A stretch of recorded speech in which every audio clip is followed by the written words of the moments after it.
Emergency edition of the Coast to Coast podcast. If you want to try me for recruiting news, I got you. Hey, America, Hubert Davis is getting some recruiting payback and showing everyone he's the boss in this man's world.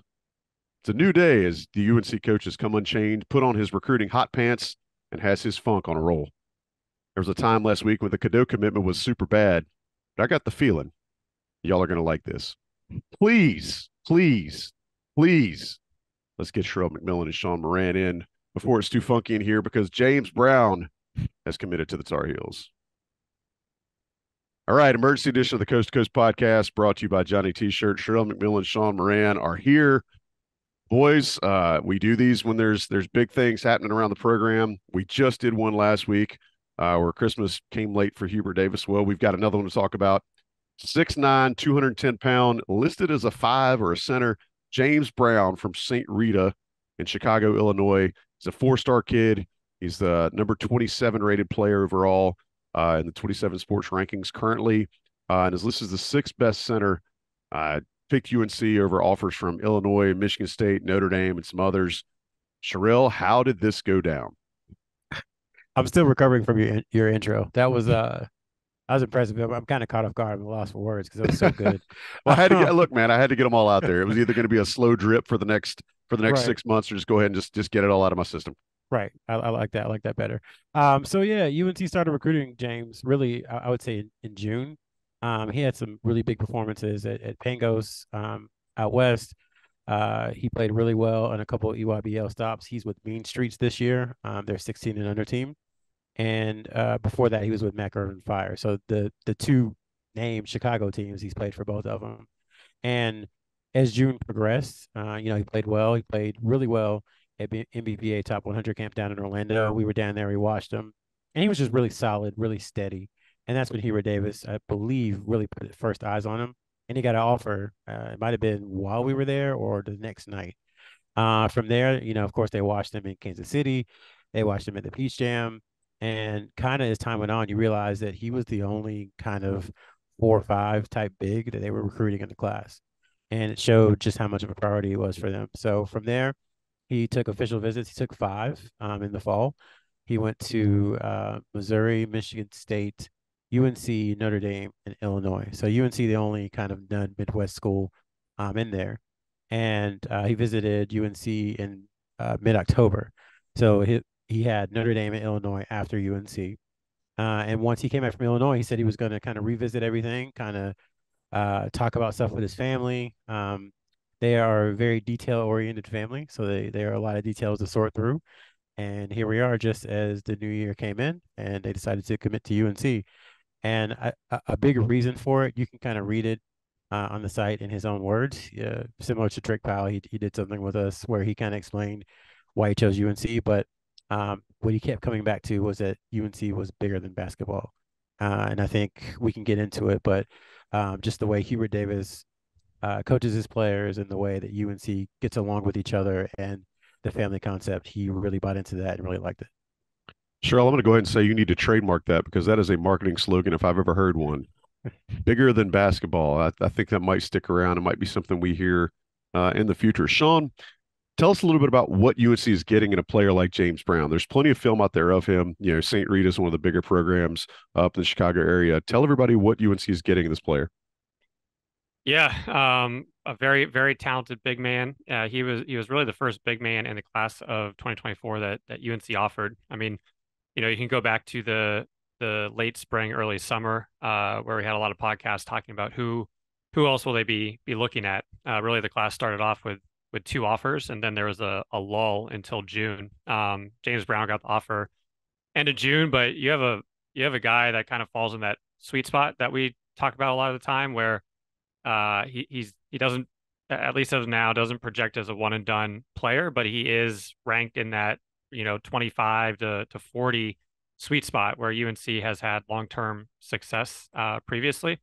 And in terms of how he projects, I think he can be a multi-year starter at the college level. Obviously played at a high level, 16 and under on the Nike EYBL circuit with Mean Streets, as Sherrell mentioned, and then St. Rita's in Chicago as well. But you've got a guy he can run the floor. pretty well. Pretty lengthy. He definitely needs to add some weight. I think that's probably a familiar saying when you're talking about UNC recruits, as well as UNC bigs. But he's got offensively, I'd say a little bit of an unorthodox game. He can step out about 12, 15 feet. He's comfortable shooting, right-handed jump shooter, but pretty much anything in the paint for the most part is coming with his left hand. Has a good touch, active around the basket, aggressive rebounding the ball. And he can also likes to probably won't see it in Chapel Hill, but you'll probably see it in some of the highlights of him pushing the ball up the court. Good passer for his size, and once again, kind of almost an old school big where he can operate down low, but he can stretch it, and I would imagine that range will just continue to expand over the years. But in terms of improvement areas throughout his junior season and into his senior season, just continuing to get stronger, work on, not the most explosive off of 2 feet, but just given his aggressiveness and his length, it does help him finish and attack the glass offensively. I love that we've been doing these so long. You know what my next questions are going to be. I was going to ask you, what are some things that he could work on? I think you're spot on, especially when you point out a lot of these high school or prep bigs when they're coming into college, they need to put on weight. And we're talking about a kid that's 6'9", 210. When you see him, he's not as waifish thin as you've seen other players. But yeah, I agree with you. He definitely has some room to put things on. What do you think the that first thing? that that was actually when I got to see him in July.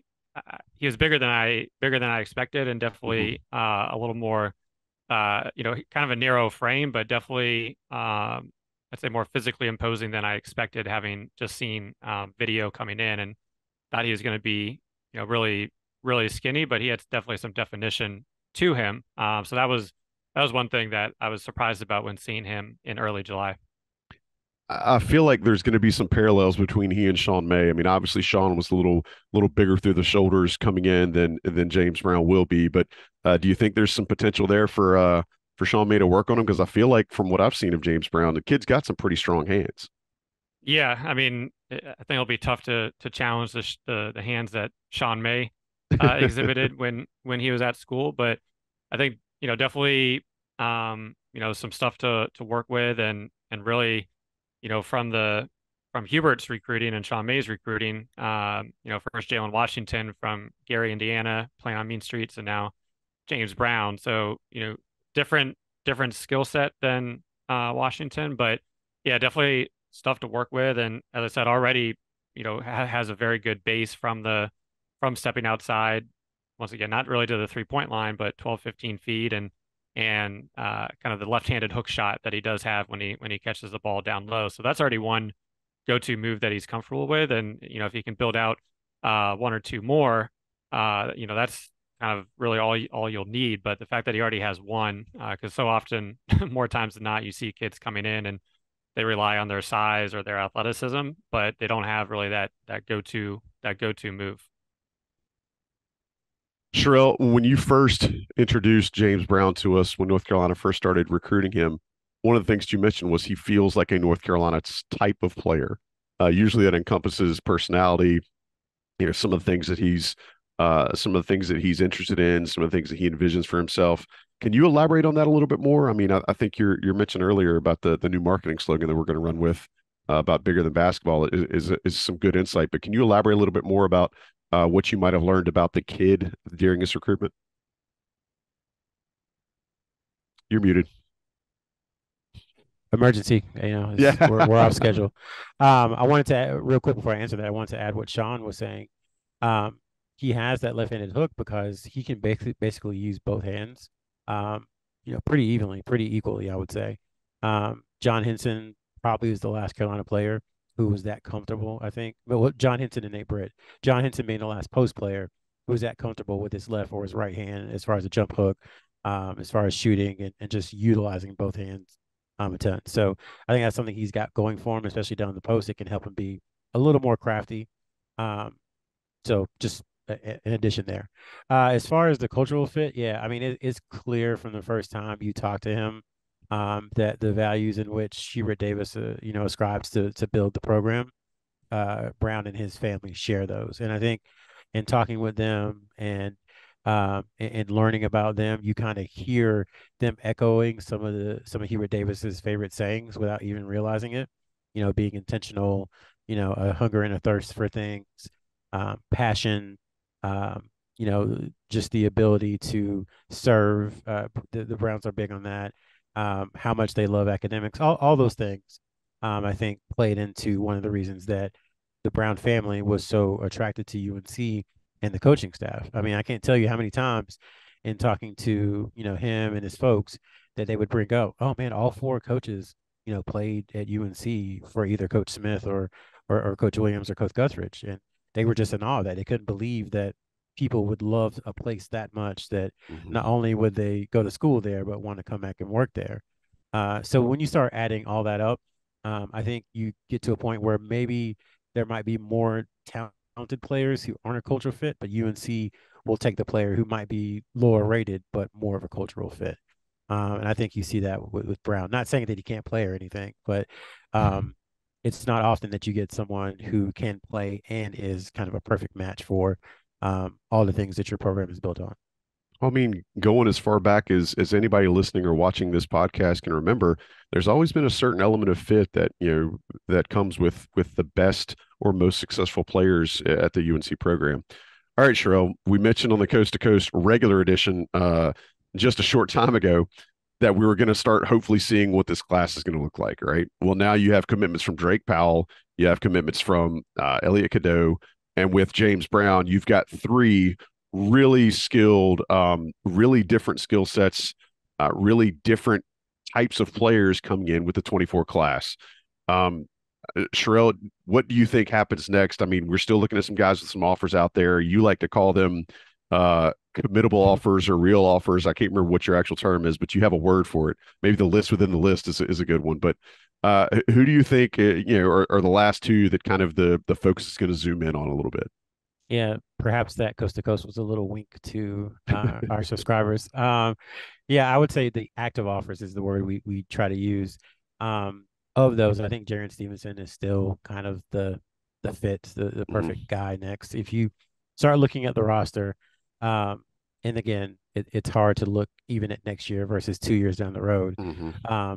But Zayden High is going to be able to play some 4-5, I think, for UNC. Probably more of a true four. But there's really no one else on the roster who I would consider a true four who can also kind of step out on the perimeter and switch screens, and you would feel comfortable, having on a guard for a few seconds in a defensive possession. So I think that's why Stevenson is someone that they'll continue to recruit. It seems like they have a lot of numbers there, but you start parsing it out, and Jalen Washington is more of a stretch five, I think. So he'll be there. I think Brown again is kind of a more of a 5-4 really than a 4-5. So he'll be there. And then you have High as kind of that true four, and then you look to finish out your front court rotation with another four, and that would be Stevenson. So you have a pretty balanced depth chart in that scenario. So I think he fits perfectly, and that's kind of the top target remaining. Now there are others who have active authors who are still going to come on visits, but I'd be surprised if anyone other than Stevenson rounds out the class. All right, Sean. Well, last question is going to come to you in this emergency edition of the Coast to Coast podcast brought to you by Johnny T-Shirt. Sean, what is missing with this class? Sherrell just talked about Stevenson. I want you to look at this purely from a skill standpoint. What is missing to round out this class of assuming it's going to be four players, like Sherrell just said? What are the specific skills they need to go after? Well, first, pretty impressive that they've got three commits, even before really as we start 2023 and well before AAU season begins. Tough to kind of predict how, especially Hubert's first class, how they're going to be looking in a year or two. But I think it goes back to what we were touching on for the coast to coast. And, there's a lot of guards that can handle the ball. There's a lot of versatile bigs. Drake Powell is going to be that wing player, kind of still on the upward trajectory, but would love to see a guy in the mold of Wayne Ellington kind of comes to mind, but somebody that can really just score the basketball. And that maybe he is that one and done type player, or somebody that Ian Jackson, for instance, I know a long shot, but somebody that um, you know, the 2-3 position that has a knack for scoring, as well, and another versatile defender. So that would be what I would love to see, but I do agree with Sherrell in terms of who they're looking at, and the ideal fit could be that 4-3. But in terms of the team in general, I think a 6'4", 6'5" two guard to go along with Drake and some of the other Tyler Nickel and Puff, whoever else is on the floor. I think that's one thing that they could still look at. All right, boys. Well, hopefully that'll put a bow on this emergency edition of the Coast to Coast podcast. Anything else you guys want to add about James Brown committing to Hubert Davis and the staff? Just one quick thing, defensively, was impressed with how he was able to switch on, switch screens or recover and pick and roll.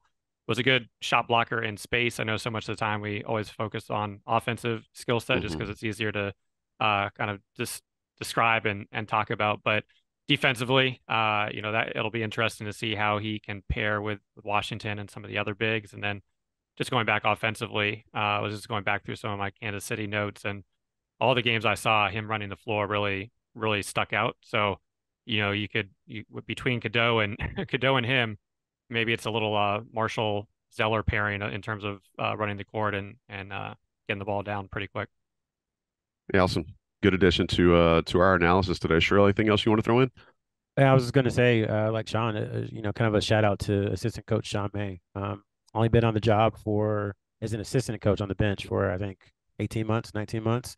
And basically pulled two kids from the Chicago area. That the last we can remember from the Chicago area for UNC was Bobby Frazier, and that was the class of 2005. So it's been quite some time before this, but he's gone in there and gotten two really good, solid players. And I think, to Sean's point, they are both in that sweet spot where they're it's going to sound strange, they're just not good enough or just not great enough, but really good enough to where they're like straddling that line between, can they go pro after 2 years, or do they need to stay in college for a couple of years? And that's kind of where UNC has done really well with guys who project to be kind of 2 and 3 year guys.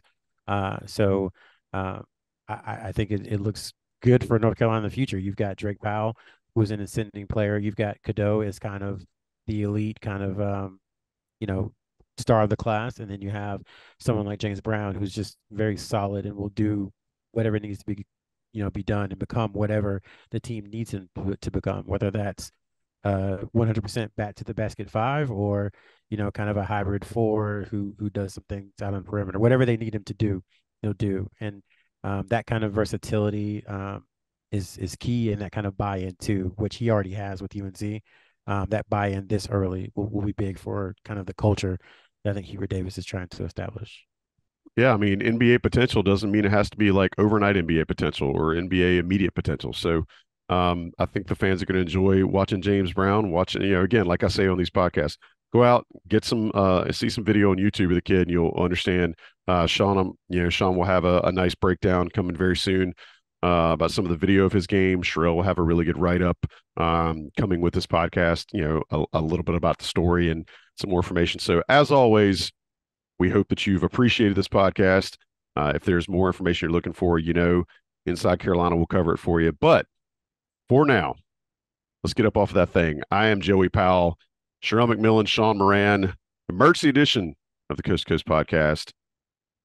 James Brown committing to Hubert Davis and the Tar Heels, their third commitment to the 2024 class. Shout out to John Siegley for producing and to Johnny T-Shirt for sponsoring. Until next time, we'll catch you guys down the road.